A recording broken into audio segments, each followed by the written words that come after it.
좀 말씀을 드리죠. 지금 말씀하시는 범야권연합정부라고 하는 것이 지금 들어보니까 사실은 그동안에 야권이 계속 해왔던 사실상의 후보 단일화 혹은 야권 연대와 별 차이가 없어 보이네요. 네.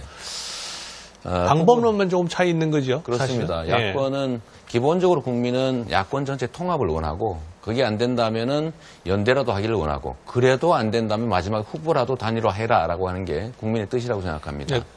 어렵지요. 어렵긴 하지만 역할 분담을 적절히 하고 상호 간의 신뢰가 쌓인다면 특히 후보들 사이에 크게 적대감이 없는 후보가 선출이 된다면 저 같은 사람이 된다면 뭐 저는 충분히 야권 단일화 할 수 있다고 생각합니다. 네, 그래서 제가 좀 추가 질문을 드리면 사실은 이번에 야권 연대 혹은 이 단일화가 어려운 이유는 과거에는 늘 그렇게 해왔잖아요. 근데 항상 졌습니다. 사실은 결과가. 그런데 이번에 야권 연대가 어려운 이유는 문재인 이 전 대표가 워낙 강하게 앞서 나가기 때문에 야권 연대가 어려운 거 아닙니까? 사실은 네. 그 전에 야권 연대가 그렇게 사실은 비판을 받았던 이유는 정책이나 가치 혹은 입장이 서로 다른 이 정치 세력이 그냥 이유불문하고 우리 이기기 위해서 합치자 이랬기 때문에 그런 거거든요. 근데 지금 똑같이 지금 이재명 시장님께서는 똑같은 걸 요구하는 거 아닌가요? 이게 전에 예를 들면 87년에 우리 야권 지지자들은 아주 나쁜 경험을 갖고 있습니다. 이길 수 있다고 믿고 야권이 분열했다가 결정적인 패배를 했죠. 그것 때문에 우리는 민주주의가 상당히 후퇴했다고 생각하고 있습니다. 지금도 사실 분열돼서 선거를 치를 경우에 반드시 이기는 것이 아니라 승리의 가능성이 적어지게 됩니다. 그건 현실이죠. 그래서 작은 차이를 극복하고 반드시 힘을 합쳐서 이길 가능성을 높여야 되는 것이고 두 번째는 이렇게 힘을 합쳐놔야 다음에 예를 들면 여대 야소 국면을 만들어서 국정 동력을 개혁 동력을 만들어낼 수 있지 그게 아니고 지금 단순히 민주당만 이기면 여소야대가 되지 않습니까? 아마 행정 권한을 이용한 개혁조차도 거의 불가능하게 될 가능성이 높습니다. 그러면 또다시 아무것도 하지 못하는 그야말로 식물 정권 비슷한 그래서 역시 무능한 진보다라고 해서 아마 진보 정권이 다시 생기기가 어렵게 만들어질 가능성이 있습니다. 그래서 꼭 노력해서 만들어야 됩니다. 다만 이거와 관련해서는 미국이라고 하는 거대한 세력이 있는데 과연 그 합의를 뒤집을 수 있겠느냐라고 말하지만 제가 분명하게 말씀드릴 수 있는 것은 필요한 일이면 해야 되고 어려운 일이기 때문에 대통령을 뽑아서 권력을 주고 맡긴 겁니다. 지금 필리핀 같은 경우도 예를 들면 미국과 70년 우방이었지만 그런 관계들을 좀 벗어나서 중국과 관계 개선을 하다 보니까 미국이 필리핀한테 매달리는 형국이 되고 있습니다. 우리도 이 반도 국가, 즉 주변 강대국이 끼어있는 약소국가라고 하는 입장을 위기 요인으로만 만들지 말고 우리가 주체적으로 기회 요인으로 만들면 미국의 요구를 다른 강대국을 이용해서 거절할 수도 있고 우리가 필요한 것들을 다른 강대국을 이용해서 얻을 수도 있는 것이죠. 그래서 이 악순환을 막기 위해서 사드는 반드시 처리해야 되고 그러나 그것이 미국과 이미 합의된 것이니까 어렵다라고 하지 않습니까? 그러나 그것은 어떤 협정을 통해서든 뭐 합의를 통해서든 다른 대안들을 만들어내고 또 설득하고 또 국제적 역관계를 이용하든지 해서라도 반드시 처리시켜야 된다. 그게 국가 지도자가 할 일이라고 생각합니다. 자, 먼저 홍성걸 교수 하시겠습니까? 지금 이게 미국하고 먼저 합의를 했기 때문에 지금 파기하기 어렵다라고 하는 얘기를 하시는 분도 있어요. 네. 그렇지만 그것이 파기하는 것이 국익에 부합하다면 파기할 수밖에 없는 거죠. 근데 그렇습니다. 저는 근본적으로 그게 문제가 아니라 지금 사드를 왜 우리가 도입하고 결정했습니까? 네. 지금 이 시장님 말씀 중에 사드 얘기를 하면서 북한 얘기는 전혀 안 하시거든요. 네. 북한이 핵을 개발하고 미사일을 개발을 해서 국가 안보에 위협이 되기 때문에 그나마 우리가 가지고 있는 어떠한 무기 체계로도 이것을 막을 수가 없으니까 그래서 지금 사드 체계를 도입하자는 미국의 주장에 대해서 우리가 동의하고 이걸 좀 가져오는 거죠. 네. 더군다나 사드 체계 하나를 가지고 우리가 지금 북한 미사일 문제 다 해결하는 거 아니지 않습니까? 네. 할 수 있는 거. 근데 시장님은 북한 문제에 대해서는 해결책이 전혀 없는데 자주적 외교, 균형 외교만을 위해서 지금 사드를 철폐하자 그러면 한미동맹 버리자는 얘기입니까? 이게 이제 오해인데요. 사드는 인구의 절반 이상이 사는 수도권은 전혀 커버하지 못하는 거 다 알고 있습니다. 그리고 최근에 사드는 미군 기지 방어용이라고 이미 발표했습니다. 사드 설치 때문에 중국이 북핵 개발 억제를 위한 대북 국제 공조에서 후퇴하고 있습니다. 왜냐하면 한미일이 사드를 매개로 군사 동맹을 맺고 중국을 봉쇄하는 작전의 일부이기 때문에 중국은 불안감을 느끼고 북한과의 관계 개선에 나서게 된 거죠. 그래서 이 북한의 북핵 개발을 사드가 막는 것이 아니라 오히려 북한으로 하여금 여지를 갖게 해서 핵 개발에 국제 제재가 어렵게 됐습니다. 즉 북한은 안보상 이익을 얻었고 사실 우리는 안보상으로 불이익을 얻었죠. 또 한 가지는 우리가 경제적으로 잃는 게 너무 많습니다. 이 사드 말고도 사실은 북한의 핵 개발을 막는 방법은 많죠. 안보는 평화를 지키기 위한 것이고 무기를 개발하는 게 아니라 평화를 확장함으로써 나라를 지킬 수가 있습니다. 알겠습니다. 이게 지금 사실은 사드 문제를 가지고 논의를 하려면 굉장히 복잡한데 네. 한마디로 말씀을 드리면 사드의 전술적 가치를 지금 말씀하고 계세요. 네. 우리 이 시장님은. 근데 사드의 전략적 가치는 그게 아닙니다. 사드의 전략적 가치는 한미동맹 그 자체예요. 사드를 들어오면서 한미동맹을 공고히 하고 그걸 통해서 이 북한의 그 위협을 지금 해결하자는 거거든요. 네. 그런데 지금 말씀이 경제적으로 손해가 많고 또 우리 중국이 오히려 북한을 도와주고 하는 그런 그 말씀을 하시는데 한미동맹을 우리가 지금 잃어버리는 거에 대해서는 전혀 걱정을 안 하십니까? 한미동맹은 그야말로 주한미군으로 표현되는 한미동맹은요. 오로지 한반도의 안보만을 위해서 와 있는 게 아닙니다. 다 아시는 것처럼 미국의 세계 군사 전략 때문에 한반도에 임시 진주하고 있는 것이죠. 그러면 미국의 요구를 들어주는 것이 한미 관계를 발전시키는 거라고 하면 앞으로 그러면 트럼프 대통령이 요구하는 바대로 지금 안 그래도 독일은 18%, 일본은 50%, 우리는 77%의 엄청난 주둔비를 부담하고 있는데 여기다 2배를 더 내라는 요구를 하고 있지 않습니까? 그럼 한미 동맹을 강화하기 위해서 달라는 대로 다 주고 이렇게 해야 되는 건 아니지 않습니까? 다른 문제고요. 그러니까 주둔군 부담 문제는 전혀 다른 문제. 말씀 잘 들었습니다. 자, 지금 안보 문제 계속 말씀 나누고 네. 싶지만 이제 저희가 또 하나만 주어진 좀 명확하게 우리 구분할 필요가 있습니다. 제가 아까 좀 말씀하시는 중에 이 소위 보수 세력은 네. 안보를 악용만 했지 안보를 지키지 않았다, 지키지 네. 못했다라고 했거든요. 그러면 하셨는데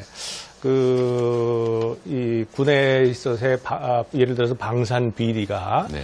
보수 정권에만 있었고 진보 정권에는 없었습니까? 그게 첫째 질문이고요. 두 번째는 자, 북한이 제재 일변도로 해서 압박을 했더니 핵실험을 하고 더 했다라고 하는데 네. 최초의 핵실험, 핵개발, 미사일 개발은 전부 다 진보 정권 이후에 나왔습니다. 그 전에는 안 나왔어요. 그리고 핵개발이 가속화되는 것은 일단 개발을 해놓은 상태에서 추가적인 핵실험을 하기 때문에 이게 가속화되는 것이지 지금 말씀하시는 것처럼 보수 정권들이 잘못했고 압박을 했기 때문에 가속화된 게 아니란 말이에요. 자, 근데 거기에 대해서 뭐라고 여기까지 하시겠어요? 해주시고 저 네. 짧게 좀 답변을 네. 해주시면 감사하겠습니다. 저는 그렇게 생각하지 않습니다. 이게 정책이란 다양하게 융통성 있게 구사를 해야지 감정을 가지고 개성공단을 일방적으로 갑자기 폐쇄해버린다든지 남북 대화 채널까지 끊는다든지 이런 방식의 과격한 조치로는 북한 문제를 제대로 해결할 수가 없습니다. 이게 꼭 감정적으로 한 정책이라고 보십니까? 여기까지. 자, 이번엔 홍성걸 교수님 차례죠. 자, 홍성걸 교수님께서 이재명 시장의 파퓰리즘을 소재로 1대1 토론을 벌이도록 하겠습니다. 네, 시장님 좀 힘드시죠? 계속 아닙니다. 질문 받고 괜찮습니다. 좀 네. 아마 그러실 텐데 가벼운 이 워밍업 질문부터 좀. 네. 시장님 개인 스토리 봤습니다. 어려운 시절. 저 오리엔트식의 그 중학교 제가 입학할 때 73년도에 처음으로 선물 받아서 아주 기분 좋았던 기억이 납니다. 그런데 말이죠. 시장님처럼 그렇게 어려운 분들이 이렇게 이제 그 노력을 해서 시장이 되고 또 대선까지 출마할 수 있다. 이런 정도 나라라면 꽤 공정하고 살만한 나라 아닐까요? 네. 그러나 이걸로는 부족하지요. 네. 부족해서 지금 네, 하신다. 그렇습니다. 네. 그런데 그냥 부족한 것보다도 지금까지 말씀하신 걸 보면 세상에 이 보수 세력, 소위 보수로 우리 시장님 말씀을 빌린다면 참칭하는 세력들이 되게 전부 다 불평등하고 불공정하고 해서 이걸 다 지금 싸워서 이겨야 된다. 네. 굉장히 계급 갈등과 적으로 돌리고 계신단 말이에요. 네. 그건 어떻게 보십니까? 촛불을 들고도 싸웁니다. 네. 기득권자들이 부당한 구조를 통해서 이익을 얻는 비정상 시스템, 뭐 대표적으로 예를 들면 이번에 박근혜 게이트라고 불리는 그런 시스템들도 그들이 스스로 반성해서 고쳐지지는 않습니다. 가만두면 계속 더 나빠지겠죠. 그래서 우리 국민들이 1000만이 넘게 길거리에 나와서 촛불을 들고 점잖게 싸웠지 않습니까? 그러나 본질은 싸운 것이죠. 항의하고 네. 고치기 위해서 노력하는 것. 그런 끊임없는 싸움들이 있었기 때문에 우리가 민주주의라고 하는 것이 그래도 자리 잡게 됐다는 겁니다. 알겠습니다. 저도 싸웠습니다. 그런 네. 의미에서 본다면. 그런데 저는 그렇다고 해서 그것이 일반적이라고 보지는 않습니다. 대단히 예외적인 현상이었지 일반적이라고 보지 않습니다. 본격적인 질문 좀 들어가겠습니다. 시장님 보통 아마 포퓰리즘 이 대중영합주의라고 비판 많이 받으실 겁니다. 네. 그런데 그 중에 이제 하나가 나중에 우리 얘기하겠습니다만 기본소득제 문제인데 이 재원동원의 방법으로서 제시하신 게 국토보유세라고 하는 것을 네. 주장을 하셨습니다. 꼭 간단하게 좀 설명을 한번 해주실까요? 예. 제가 그래서 미리 설명을 좀 쉽게 하기 위해서 준비를 해왔습니다. 네, 여기 보여드리겠습니다. 이게 지금 보이실까 모르겠는데 저는 기본소득을 지금 재원을 마련할 때 두 가지 방법을 가지고 있습니다. 첫째는 증세 없이 일단 현재 있는 국가 예산을 조정해서 하는 방법. 저희는 한 43조 원 정도를 내년부터 시작하겠지만 그중에 28조 원 정도는 내년부터 당장 현재 있는 예산을 조정해서 충분히 마련할 수가 있습니다. 첫 번째로 매년 국가 예산이 16조 원에서 18조 원씩 늘어납니다. 거기 좀 더하기 위해서 올해 예산 400조 원 중에서 한 3% 정도면 28조 원을 마련할 수 있죠. 그래서 이걸로 일단 2,800만 명의 국민에게 아동수당, 또 청년수당, 학생수당, 또 노인수당, 장애인수당, 또 이런 농어촌, 농어민수당을 지급할 겁니다. 두 번째로 저희는 법령을 개정해야 되는 것들을 하나 준비하는 것이 바로 국토보유세인데 제가 국토보유세만 하는 건 아닙니다. 알겠습니다. 그래서 국토보유세가 아마 이제 제가 내용을 간단히 좀 말씀드리면 이제 모든 토지 가지고 있는 사람들 다 내자 그런 말씀이잖아요. 그렇죠? 그렇습니다. 그런데 그러면 그 토지 가지고 있는 분들 중에는 농민도 있고 지자체도 있고 하여간 지금 우리 사회에 도움을 필요로 하는 사람들이 상당한 토지를 가지고 있습니다. 그렇죠? 네, 그렇습니다. 다 내야 됩니까? 네. 예.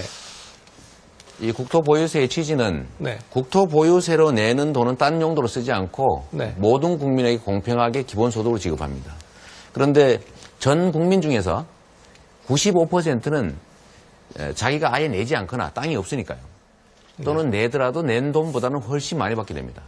1년에 30만 원 정도의 토지에 대한 세금을 내는 사람 거의 없습니다. 문제는 우리 사회에 약 4, 5% 정도의 소수가 엄청난 양의 토지를 소유하고 있기 때문에 그분들은 좀 많이 내게 되겠죠. 그러면 지금 우리 재산세, 토지세와 주택으로 나눠져 있지 않습니까? 그럼 그거 이중과세 하는 건가요? 아니면 어떻게 하는 건가요? 그걸 이제 국토보유세를 부과한 다음에 재산세분은 돌려주고 나머지 차액만 내고 대신에 1인당 30만 원씩을 가구당 3명이면 90만 원을 지급하는 것이죠. 네. 그런데 아까 말씀하신 여러 가지 이제 이 재원들이 있는데 이게 지금 앞으로 세금을 낼 수 있는 사람들은 자꾸 줄어들지 않습니까? 인구 구조가 자꾸 줄어드니까. 그리고 우리 국가 채무가 지금 한 640조 가까이 있습니다. 그리고 매년 이게 한 4, 50조가 증가하고 있고요.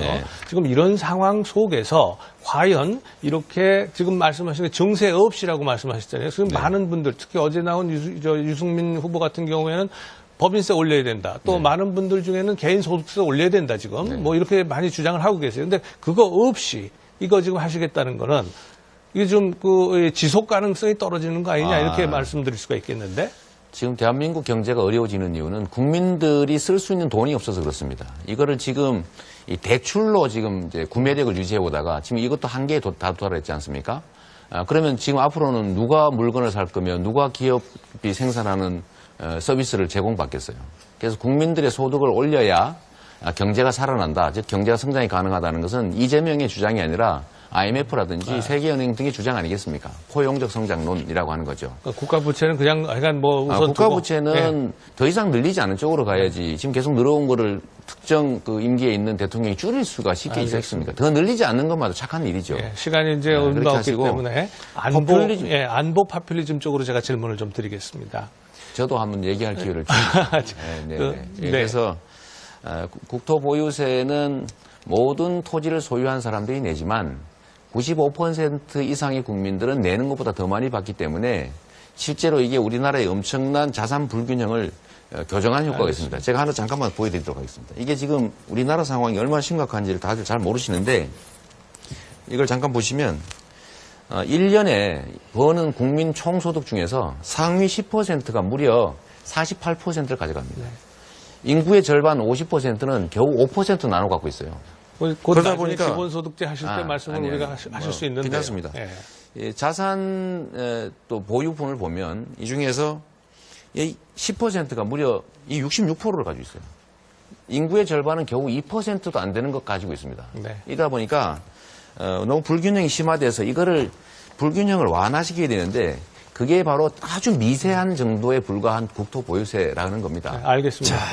제가 자, 홍성걸 교수님 수고하셨고요. 자, 이 기본소득 문제 그리고 국토 보유세 문제는 공약 검증을 할 때 또 계속 할 수가 있을 것 같습니다. 자, 시장님, 이 기본소득제가 사실은 그 진보 좌파의 정책 의제가 아니고 우파의 정책 의제라는 거 아시죠? 물론이죠. 이 사실은 선진국에서 복지제도가 많고 하다 보니까 비용이 굉장히 많이 들어요. 그래서 그렇습니다. 국민들을 좀 이해시키기 위해서 그러는데 기본소득제를 도입을 해가지고 현금을 나눠줌으로써 나머지를 전부 통폐합해가지고 없애는 거 아닙니까? 그런 개념에서 출발한 거예요. 그래서 우리가 기본소득세를 고민한다는 건 저는 굉장히 좋은 생각이라고 봅니다. 그런데 말씀하신 것처럼 1년에 100만 원 돈이에요.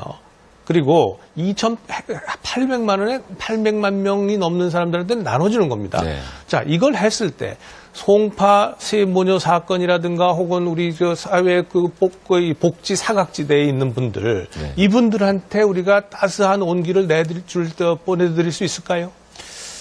송파 세모녀는 이 정책이 시행되면 연 300만 원을 받게 됩니다. 월 25만 원씩 받게 되죠. 3명이니까. 그렇죠? 그렇죠. 적은 돈이 아니죠. 두 번째로는 연 300만 원이요? 3명이니까. 그러죠. 세 명이니까 1인당 100만 원씩 해서 그렇죠. 적은 돈이 말씀하셨습니다. 아닙니다. 적은 돈이 아니고 그렇다고 많은 돈도 아니고요. 그냥 서민들한테 엄청나게 큰 돈이죠. 두 번째는 이거를 현금으로 바로 지급하는 게 아니라 저는 지역 균형 발전 차원에서 지역 경제 활성화라는 차원에서 이걸 해당 지역에서만 쓸 수 있는 지역 화폐, 상품권, 쿠폰으로 지급하자는 겁니다. 우리 성남시에서 이미 청년 배당이나 산후조리비 지원을 이 성남 지역 화폐로 지급했더니 성남의 재래시장이 살아나고 있어요. 매출이 늘어나고 있습니다. 겨우 200억 가지고. 그런데 이게 만약에 28조 원이면 예를 들면 부산을 예를 들면 약 3조 원 정도가 부산 지역 경제에 매년 쓰여지게 됩니다. 3조 원이 지역 경제에 직접 투자될 경우에 얼마나 큰 경제 활성화의 효과가 있을지는 우리가 짐작할 수 있지 않습니까? 그렇기 때문에 이거를 단순히 나눠주는 거다, 별로 효과 없을 거다 얘기할 건 아니죠. 그다음 송파 세모녀 얘기하셨는데 이 사각지대에 대한 예를 들면 지원은 지원대로 해야죠. 지원대로 해야 되지만 우리가 처음이라도 시작하지 않으면 언제 할 수 있습니까? 100만 원 가지고 큰 도움 안 되는 건 사실이지만 그래도 기본소득이라고 하는 걸 우리 사회의 의제로 던지고 또 예를 들면 국토보유세 걷었더니 내가 내는 것보다 다 더 많이 나한테 돌려주는구나. 세금 내는 재미가 있구나라고 하면 조세 저항도 줄어들고 이걸 통해서 소위 중부담 중복지로 갈 수 있죠. 근데 아무 시도도 안 하고 맨날 어려운 사람 지원하자라고 말만 하면 어려운 사람 지원을 하는데 대부분의 지원 못 받는 국민들이 동의할 리가 없지 않습니까? 이걸 소위 복지의 역설이라고 하죠. 복지 정책을 선별적으로 하면 더 나을 것 같지만 실제로는 복지해야죠. 보십시오. 그러면은 지금 현재 400조 예산 중에 130조가 복지 노동 예산입니다. 그런데 지금 160조 정도 됐죠. 그런데 거기에다가 지금 더 이제 얹어서 이렇게 되면 거의 우리 예산에 거의 50% 가까이가 이제 복지 예산이 갈 텐데, 복지 노동 예산이 갈 텐데, 그러니까 시장님이 그냥 그대로 두고라고 말씀을 하셨기 때문에 그렇다면 이것이 얼마나 지속 가능할 거냐 하는 문제예요. 지금 제가 28조 원 정도를 복지 지출로 추가하게 되면 대개 한 40% 좀 넘게 될 것 같은데 OECD 평균 복지 지출이 국가 예산 대비 50%입니다. 그렇게 해도 한참 부족합니다. 네. 자, 그런데 그 OECD 국가들이요, 평균 자기네 예산의 약 한 30% 가까이를 갖다가 국방 예산에 쓰고 있습니까? 또 OECD 국가들이 우리 교수님은 자꾸 숫자를 과장하시는데 네. 우리나라는 국방비를 30% 쓰지 않고 10% 쓰고 있어요. 국가 예산에. 아, 국가 예산에. 예. 그러게, 그건 적절하지 아니, 근데 않네서. 그 OECD 국가들은 어떻습니까? 거기도 예를 들면 뭐 우리나라보다 크게 차이는 나지 않습니다. 3% 정도는 쓰니까요. 네, 그 그 7% 때문에 50%와 또 교육 예산은 어떻습니까?